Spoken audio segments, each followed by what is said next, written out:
আসসালামু আলাইকুম। প্রিয় দর্শক, অন্য মঞ্চের আলাপ চাইতে আপনাদের সকলকে আমন্ত্রণ। আর বাংলাদেশে ভারতের সামরিক অভিযান হলে রাশিয়া তার ঋণটা শোধ করে দেবে। ভারতের পাশে পাহাড়ের মতো দাঁড়িয়ে থাকবে রাশিয়া।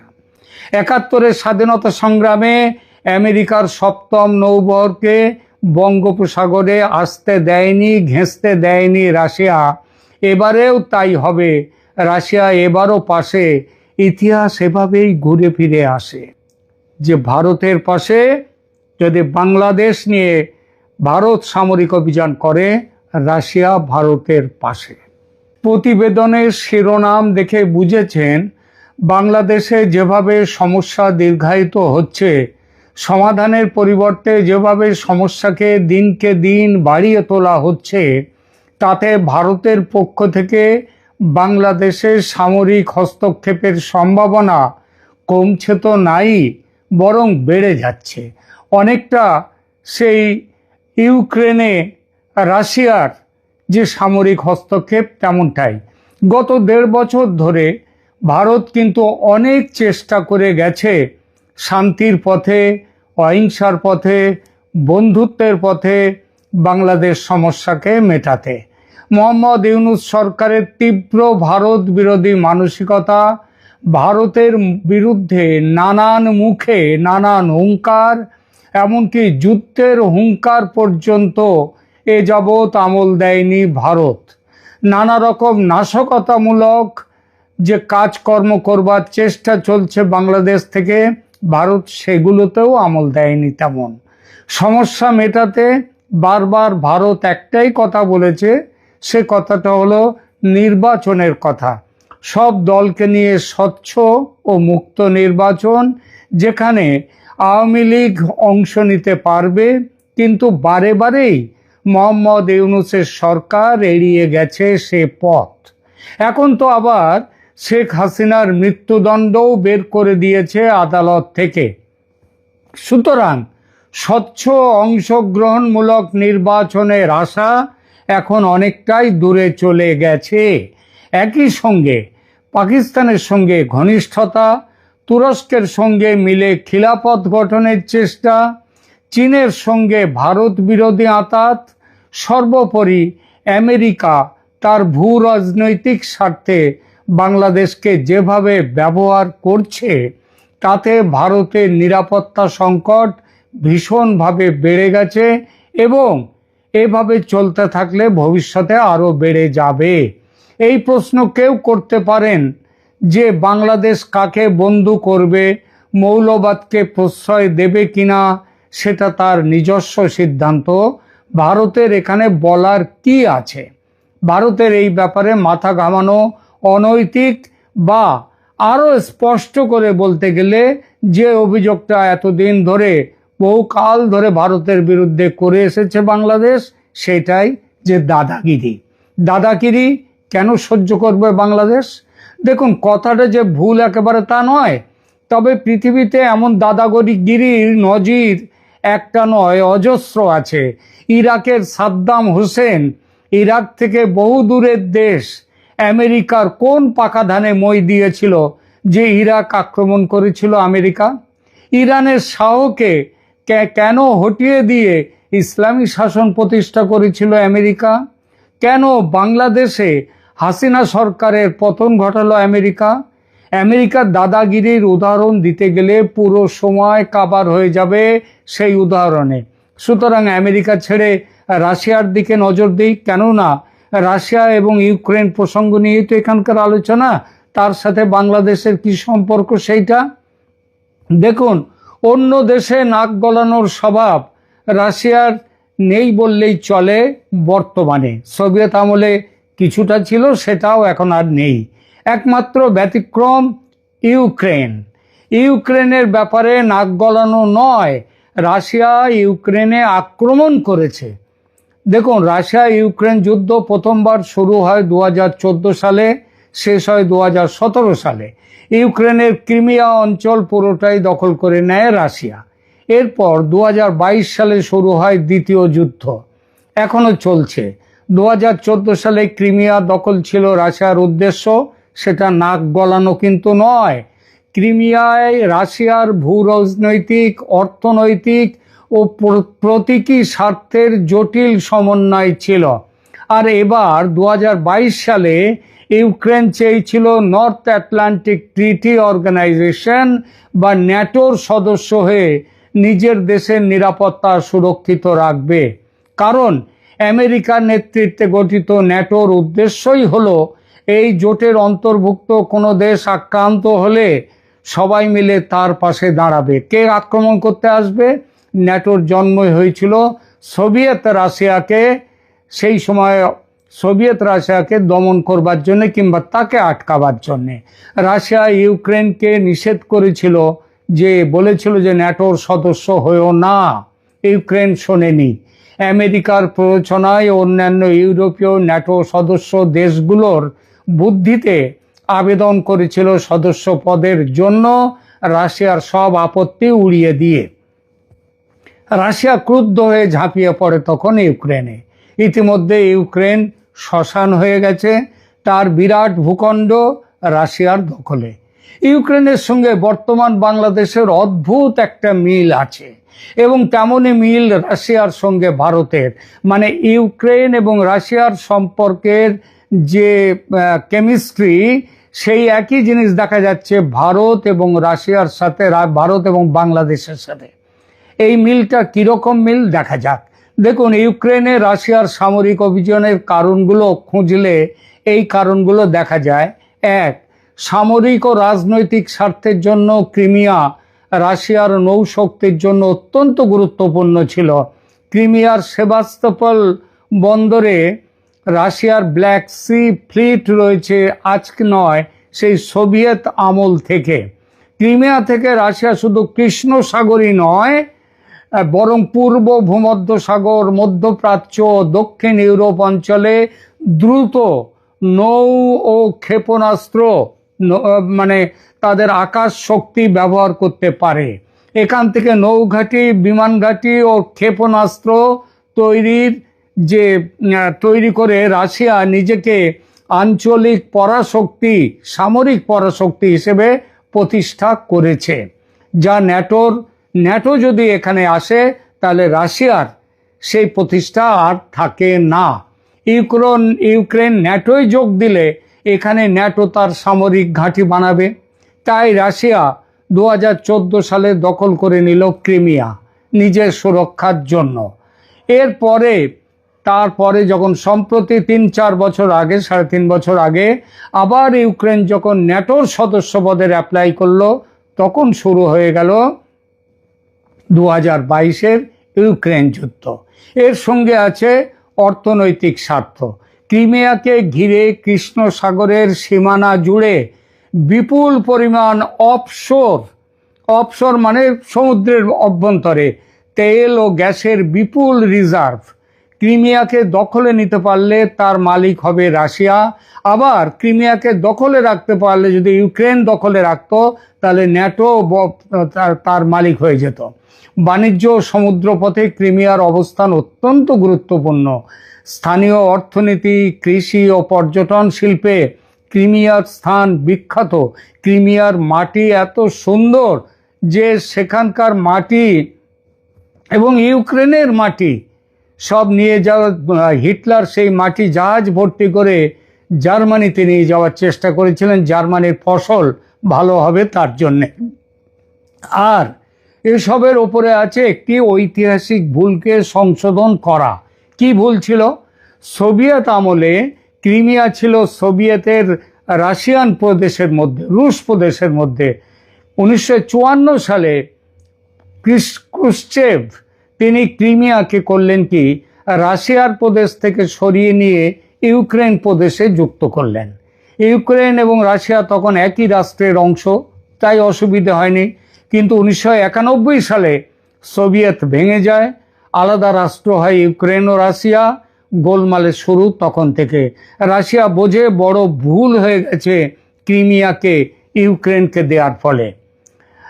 2014 সালে ভুল শুধরে ক্রিমিয়া আক্রমণ করে দখল করে নেন রাশিয়ার প্রেসিডেন্ট ভ্লাদিমির পুতিন।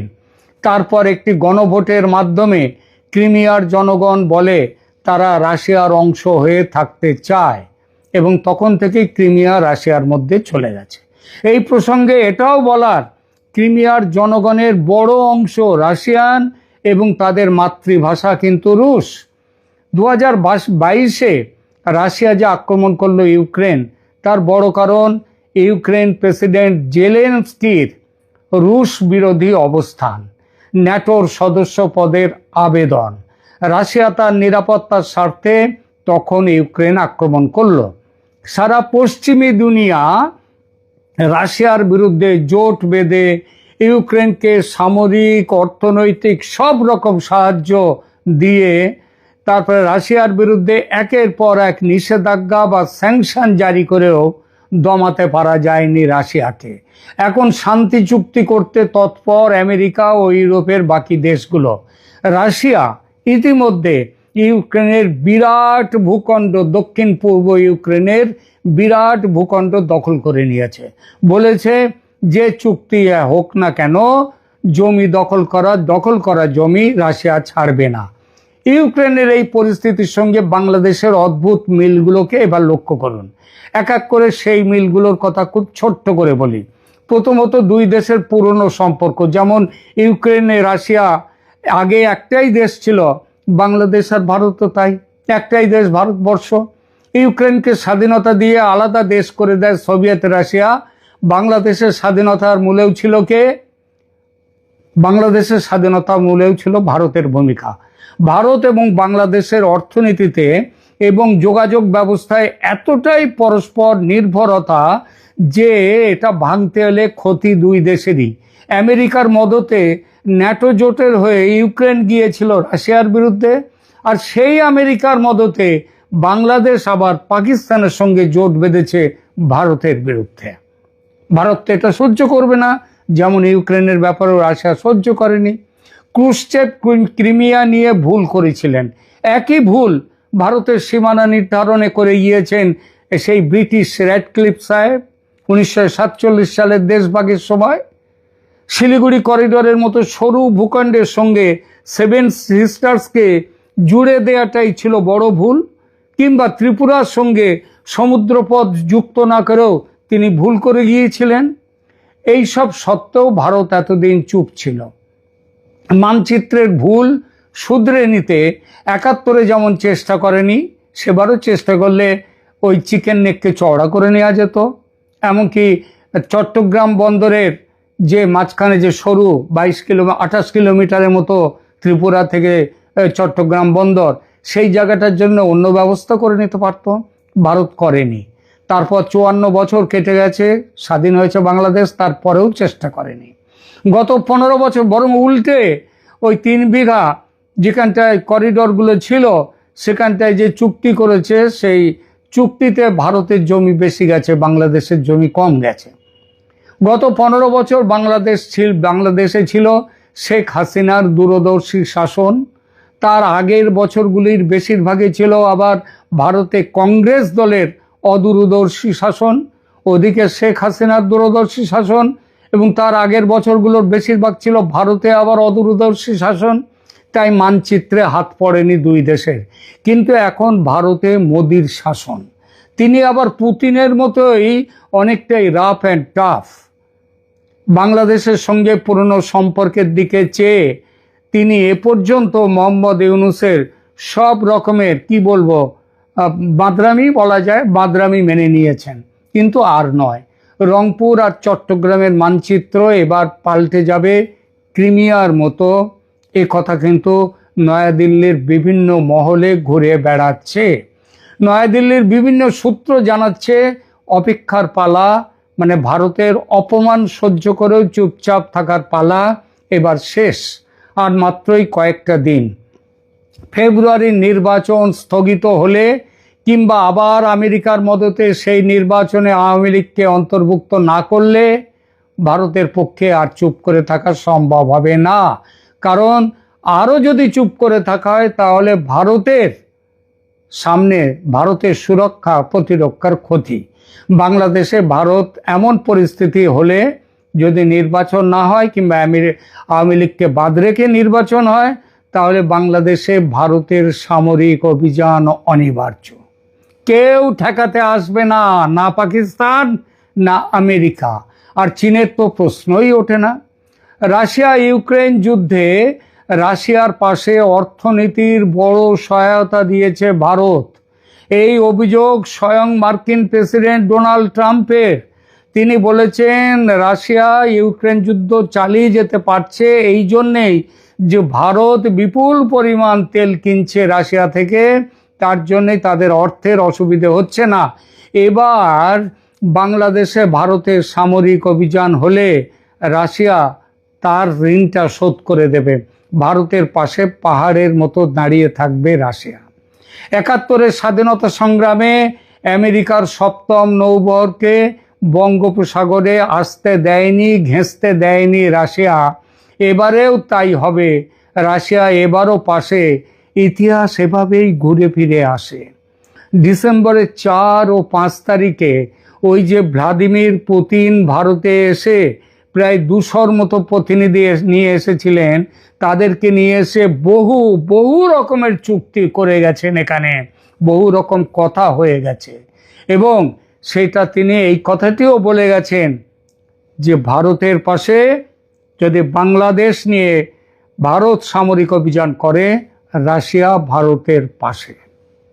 রাশিয়ার প্রেসিডেন্ট ভ্লাদিমির পুতিন নয়াদিল্লি ছেড়ে দেশের পথে রওনা দেওয়ার প্রায় সঙ্গে সঙ্গে আমেরিকা থেকে এক ঝাঁক প্রতিনিধি ছুটে এলেন ভারতে বাণিজ্য শুল্কের আলোচনা চূড়ান্ত করতে।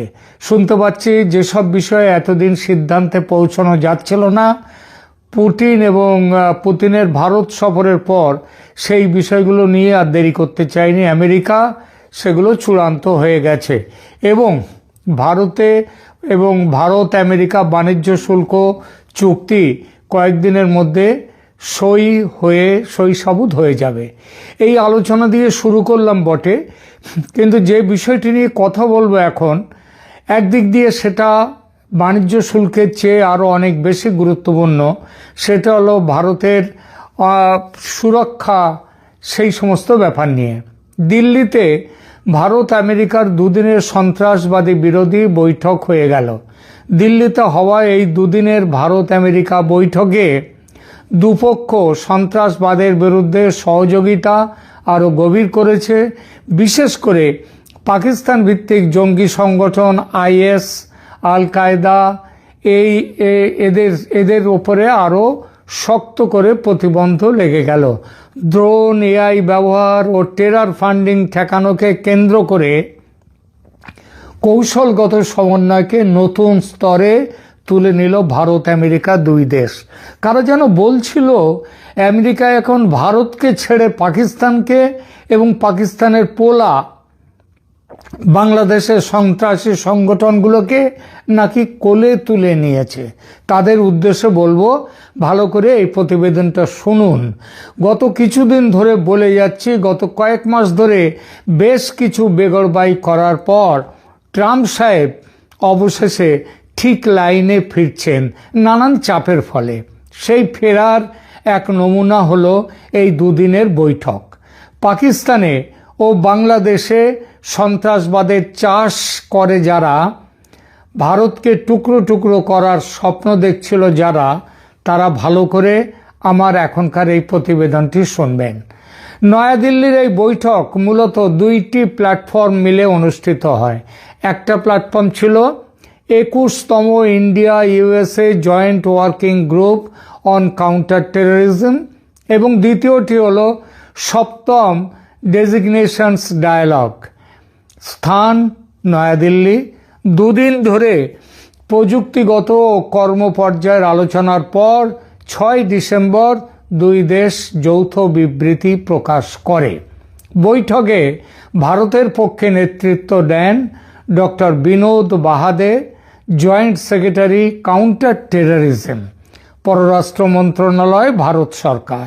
আর আমেরিকার পক্ষে নেতৃত্ব দেন Monica Jacobson, senior bureau official, bureau of counter terrorism, US department of state, সেখানকার তিনি কর্ত্রী।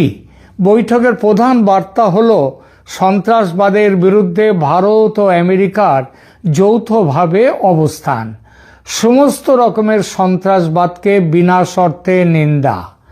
দুই দেশই স্পষ্ট ভাষায় বলেছে সন্ত্রাসবাদকে রাজনৈতিক বা মতাদর্শিক বা অন্য কোনো অজুহাতে ন্যায্যতা দেয়া যায় না। এতদিন আমেরিকার কাছে আমেরিকা নিজে যাদেরকে সন্ত্রাসবাদী বলতো তারা তাদের কাছে খারাপ, কিন্তু ভারতে যারা সন্ত্রাস চালাতো পাকিস্তানি মদতপুষ্ট তাদেরকে সন্ত্রাসী বলার আগে আমেরিকা 10 বার ভাবতো, অনেক সময় এটা বলতো না। ক্রস বর্ডার টেররিজমের বিরুদ্ধে অবস্থান নিয়েছে এই বৈঠক। যৌথ বিবৃতিতে ক্রস বর্ডার টেররিজম শব্দ ব্যবহার করে ভারতের নিরাপত্তা উদ্বেগ, যা মূলত পাকিস্তানি উৎসের সন্ত্রাস, সেটাই সরাসরি কিন্তু প্রতিফলিত হয়েছে এই বৈঠকে। এখানেই শেষ নয়, দোষীদের জবাবদিহি নিশ্চিত করার প্রতিশ্রুতিও দিয়েছে আমেরিকা। ভারতীয় ভূখণ্ডে সাম্প্রতিক হামলাগুলোর ঘটনায় জড়িতদের বিরুদ্ধে কঠোর পদক্ষেপের উপর জোর দেওয়া হয়েছে। এই প্রসঙ্গে বিশেষভাবে উঠে এসেছিল বৈঠকে 22 এপ্রিল 2025-এর পেহেলগাঁও হত্যাকাণ্ডের কথা, যা ছিল অপারেশন সিন্দুরের ফ্ল্যাশ পয়েন্ট। এছাড়া উঠেছিল 10 নভেম্বর 2025-এ দিল্লির লালকেল্লার কাছে সন্ত্রাসী হামলা। এই ঘটনায় উঠে এসেছে বাংলাদেশি সন্ত্রাসীদের সম্পৃক্ত থাকার কথা। এই দুই ঘটনায় জড়িতদের শাস্তি নিশ্চিত করতে আন্তর্জাতিক সহযোগিতা ও তথ্য আদান প্রদানের গুরুত্ব তুলে ধরা হয়েছে। এর অর্থ বাংলাদেশের সন্ত্রাসীদের বিরুদ্ধে অপারেশনের সবুজ সংকেত পেয়ে গেল ভারত। আলোচনার মূল থিম ছিল নিরাপত্তা ইস্যু। বৈঠকে ট্র্যাডিশনাল এবং এমার্জিং দুই ধরনের হুমকি নিয়েই আলোচনা হয়। সন্ত্রাসী নিয়োগ মানে terrorist recruitment, online propaganda, social media ও চরমপন্থী নেটওয়ার্কের মাধ্যমে নতুন সদস্য সংগ্রহ যেভাবে হচ্ছে সেটা কিভাবে ঠেকানো যায় সে বিষয়ে আলোচনা ও সিদ্ধান্ত হয়েছে। বলা বাহুল্য, এর ফলে বাংলাদেশ ও পাকিস্তানের সন্ত্রাসী ঘাঁটিগুলোতে সার্জিক্যাল স্ট্রাইক করার ব্ল্যাঙ্ক চেক পেয়ে গেল ভারত। এর আগে বাংলাদেশ পাকিস্তানে অপারেশন সিন্দুরে সন্ত্রাস ঘাঁটিতে আক্রমণ করেছিল ভারত, কিন্তু তারপরে তাদেরকে পাকিস্তানের সাথে পাকিস্তান যুদ্ধে নেমে পড়ে। 4 দিনের যুদ্ধ, তারপরে যুদ্ধ থেমে যায়। কিন্তু এখনো বাংলাদেশে সেভাবে কোনো পদক্ষেপ করেনি ভারত। এই বৈঠকের ফলে সেটাও সম্ভব হবে। বৈঠকে পাকিস্তান ভিত্তিক জঙ্গি গোষ্ঠী ও ইউনাইটেড নেশনস 1267 এই বিষয়ে এই প্রথম স্পষ্ট অবস্থান নিল আমেরিকা। লস্করে তৈবা, জৈশ-ই মোহাম্মদ, এদের প্রক্সি, স্পন্সর, ফান্ডার ও ব্যাকারদের বিরুদ্ধে ব্যবস্থা জোরদার করার জন্য যৌথ সিদ্ধান্ত গৃহীত হয়েছে। ইউএন 1267 স্যাংশনস রেজিমের আওতায় অতিরিক্ত ডেজিগনেশন মানে তালিকাভুক্ত হয়েছে। গ্লোবাল অ্যাসেট তাদের ফ্রিজ করা হবে, মানে যেখানে সারা পৃথিবীতে তাদের সম্পদ আছে সেগুলো জব্দ করা হবে। তাদের ভ্রমণ নিষেধাজ্ঞা দেওয়া হবে। আর্মস এম্বার্গো অর্থাৎ অস্ত্র সরবরাহ নিষেধ করা হবে। ভারত বিশেষভাবে ধন্যবাদ জানিয়েছে মার্কিন পররাষ্ট্র দপ্তরকে, কারণ তারা দ্য রেজিস্ট্যান্স ফ্রন্ট বা TRF যারা পহেলগাঁও হত্যাকাণ্ড করেছিল তাদেরকে ফরেন টেররিস্ট অর্গানাইজেশন হিসেবে স্পেশালি ডেজিগনেটেড গ্লোবাল টেররিস্ট হিসেবে ঘোষিত করে দিয়েছে আমেরিকা। এটি এলইটির একটা প্রক্সি সংগঠন এবং পহেলগাঁও হামলার দায় তারাই নিয়েছিল। যৌথ বিবৃতিতে ও সংবাদ প্রতিবেদনে কয়েকটি প্র্যাকটিক্যাল কোঅপারেশনের কথাও এসেছে, সে ব্যাপারেও সিদ্ধান্ত হয়েছে।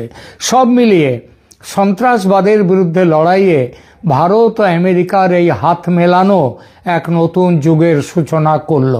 এবার বলবো অল্প কথায় ভারতের কৌশলগত লাভ কি হলো এবং বাংলাদেশের সন্ত্রাসী সংগঠনগুলো এবং যারা বাংলাদেশে সন্ত্রাসীদের মদদ দিচ্ছে ভারত ভাঙার জন্যে, তাদের জন্য এই বৈঠকের সিদ্ধান্তের প্রভাব কি হতে পারে সেই বিষয়টি।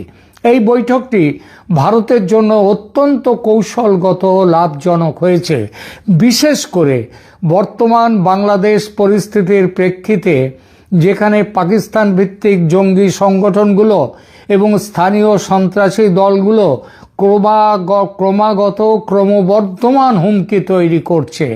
ভারতের মূল কৌশলগত লাভগুলোকে এভাবে বলা যায়, যেমন এক, ভারতের ক্রস বর্ডার টেররিজম ন্যারেটিভ, যেটা সারা পৃথিবীতে ভারত দিয়েছে, সেটা এখন আন্তর্জাতিক স্তরে মার্কিন সমর্থন পেল। এতদিন কিন্তু মার্কিনীরা ভারতের সমস্ত এইসব ব্যাপারে সমর্থন দেয়নি, যা পাকিস্তান উৎস সন্ত্রাসের বিরুদ্ধে ভারতের অবস্থানকে গ্লোবালি বৈধতা দিল। এবার যৌথ বিবৃতিতে দুই দেশের LET, Jaish e Mohammed, JEM, ISIS, IS ও আল কায়দা এর পরিষ্কার নাম উল্লেখ করা হয়েছে, যা ভারতের দীর্ঘমেয়াদী অভিযোগকে প্রতিষ্ঠিত করে দিল। 2 নম্বর, UN 1267 স্যাংশনস রেজিমে অতিরিক্ত শক্তি পেল ভারত। দুই দেশ যৌথভাবে এলইটি ও জেইশ-ই মোহাম্মদের প্রক্সি স্পন্সর, ফান্ডার ও ব্যাকারদের জন্য অতিরিক্ত ইউএন স্যাংশন এবার দাবি করতে পারবে। এর অর্থ বৈশ্বিক সম্পদ জব্দ, অ্যাসেট ফ্রিজ, ভ্রমণ নিষেধাজ্ঞা বা ট্রাভেল ব্যান, অস্ত্র সরবরাহ নিষেধ বা আর্মস এম্বার্গো, এই সবগুলো এই জঙ্গি নেটওয়ার্কগুলোর আন্তর্জাতিক কার্যক্রমকে একেবারে দুর্বল করে দেবে।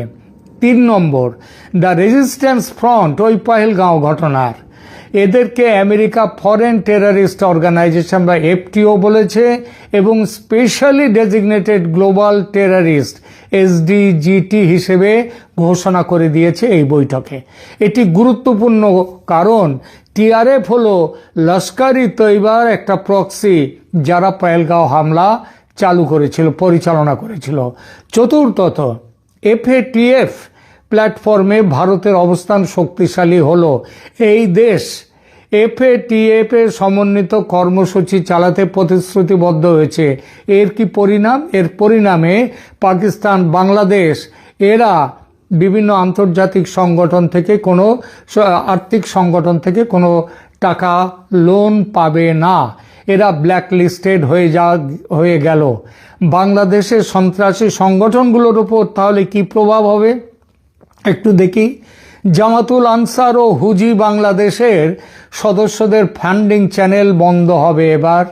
এই দলগুলো এলইটির সঙ্গে যুক্ত, তাই অতিরিক্ত ইউএন ডিজাইনেশন তাদের সৌদি আরব, মালয়েশিয়া, হাওলার এসব জায়গা থেকে হাওলা নেটওয়ার্কের মাধ্যমে আসা তহবিল বন্ধ করে দিতে পারে। এর সবথেকে বড় কথা, এর একটা বিরাট চাপ আসবে ইউনূস সরকারের ওপর, কারণ তারাই কিন্তু এই সংগঠনগুলোকে তোল্লাই দিয়ে যাচ্ছে। দ্বিতীয়ত, টেরর ফান্ডিং নেটওয়ার্কের চাপ আসবে এফএটিএফ এর তত্ত্বাবধানে। হাওলা, ক্রিপ্টো, এনজিও কভার, এগুলো শনাক্তকরণ বাড়বে। যে এনজিও খুলে এইসব কাজ করা, সেগুলো বন্ধ হবে এবং এই গ্রুপগুলোর অর্থনৈতিক মেরুদণ্ড ভেঙে যাবে।